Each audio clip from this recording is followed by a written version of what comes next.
On my yesterday, I woke up to a lot of carnage on the TL because of Jackie Aina, and it was well deserved, I'm not even gonna lie. So essentially, she came out with her line of candles and everything, right? And she named one of the candles, one of the flavored scented candles, Soke. And that's where people have a huge problem, and rightfully so, to be honest, because she's exploiting a movement people died for in order to make money and profit off of. And I think it's especially a slap in the face to Nigerians, because apparently during that entire time people begged her to speak up and she said and did nothing. Apparently, I think they said she's doing her research and then that was it. They just didn't hear from her again, right? I don't know, I don't follow her enough to have known whether or not she was speaking up that time, but that's what a lot of people have said. So you can imagine that, since if that is the case, how much of an insult it is to Nigerians after all that time that we were crying and dying and we begged you to say something. You said absolutely nothing. Now you want to open your mouth and use Sorosuke, not just use it but to profit off of it. Very good. Sorosuke, that was a war cry for us during that NSAS time. And honestly, I'm not even all that mad at her for not saying anything during that NSAS time. That's between you and your God. Nigeria is not hers in the same way that it is ours. She's not Nigerian, she's Nigerian American, right? I get it. But then consequently, what that then means is that we don't want to come and see your mouth or hear your voice on anything regarding NSAS, especially something as insulting as profiting off of using it as some sort of stupid ass tone deaf marketing strategy. And just for anybody who isn't Nigerian, let me try and explain why this is so insulting. The equivalent of this would be, putting George Floyd's name as the flavor of a candle, or using I Can't Breathe as the flavor of a candle, or using Black Lives Matter as the flavor of a candle, or using Say Her Name as the flavor of a candle, or using #MeToo as the flavor of a candle. I'm sorry, or using 9/11, somebody said I saw on the TL, as the flavor of a candle. Some things are just not funny. Just like some things are far too sensitive for you to use it as such a thing. Like, people were asking, so what is Sorosuke candle supposed to smell of? Like blood and gunpowder? Because people were actively standing on that toll gate, singing the national anthem, recording videos as they were literally being shot at, as all of us heard and watched, knowing that they were going to die, knowing that they would not see their families again. People were running through the streets looking for their family members days after. Like, it was a horrible time for all of us. And some of us weren't even there and we were this traumatized. So try and imagine how traumatic all this rubbish must have been, and still is, for the Nigerians who were on ground. Now, that said, again, she's not Nigerian. It's not her problem. So then why are you opening your mouth to come and profit off of it? Since you were doing your research that time, continue researching ways to stay off of Nigerian issues.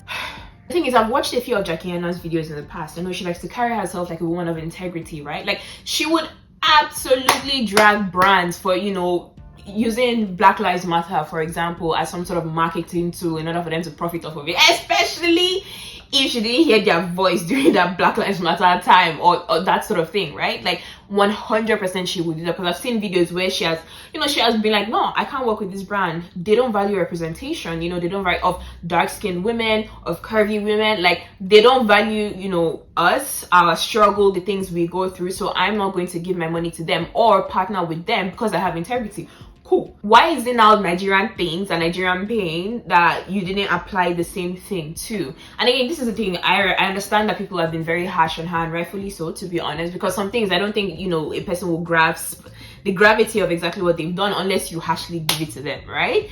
But I didn't, like, she's human, people make mistakes. Let's call okay, to be honest, my first instinct was like, I want to call this a mistake, but at the end of the day, I'm thinking about it and I'm like, what if this was just part of the marketing strategy? Is they knew that they do something like, if they call one of the candles Sorosuke, Nigerians will be enraged, there'll be a lot of outrage on the TL, it will trend, and she did trend yesterday. There's a difference between getting backlash for something because you can't please everybody and somebody will always find a reason to be offended about something you said or done, and actually getting backlash for doing something that is wrong and disrespectful, and this is the latter. But honestly, I was thinking about it, and part of why I was thinking to myself that maybe this whole thing was not a mistake, maybe it was just a marketing strategy, is because Nigerian culture is so broad. There is so much that you could have chosen from. You call one candle no wahala, another one soft light. You could have called the third candle anything. Like, you could have called it wow, you could have called it It's Plenty, you could have called it Wickedness, because God knows Nigerians are champion at that.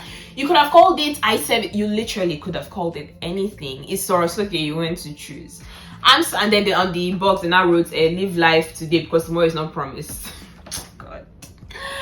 Hey, listen, Sha, I know that the company has issued an apology and they plan to recall the candle. I hope they do, because if you don't do that, I promise you, Nigerians won't forget. Anything you drop from now to the kingdom comes, Nigerians will be your best friend in the comment section. Nobody would have any tolerance for a brand or an influencer and a brand, you know, picking from another culture, especially something that is very, very sensitive. If it were Chinese culture and a brand and an influencer, you know, pick some things from it that were particularly sensitive to the people of that culture, there would be outrage, there would be carnage, as there should be. And that's the same thing that's happening with Nigerian culture. So honestly, yeah, I genuinely hope you take it seriously, because I can't see Nigerians letting this one go. And honestly, yeah, my thing is that people are what they are, and that's okay. It's not a bad thing to be an African in diaspora who grew up, you know, I don't know, say in America, for example, you know.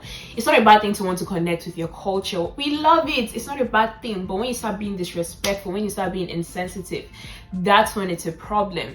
Honestly, thinking of the fact that she's Nigerian American is just what pissed me off more, because you must have had so much access to Nigerians to be able to ask questions and run this sort of thing by them to see if it's okay, or like, you must have access to Nigerians to be able to just check on more like, how's this or Soke candle looking, like that sort of thing is very silly. And I just keep wondering to myself, you know, maybe it was a mistake, but also maybe it wasn't. Maybe it was just a marketing strategy. In which case, God will punish some people.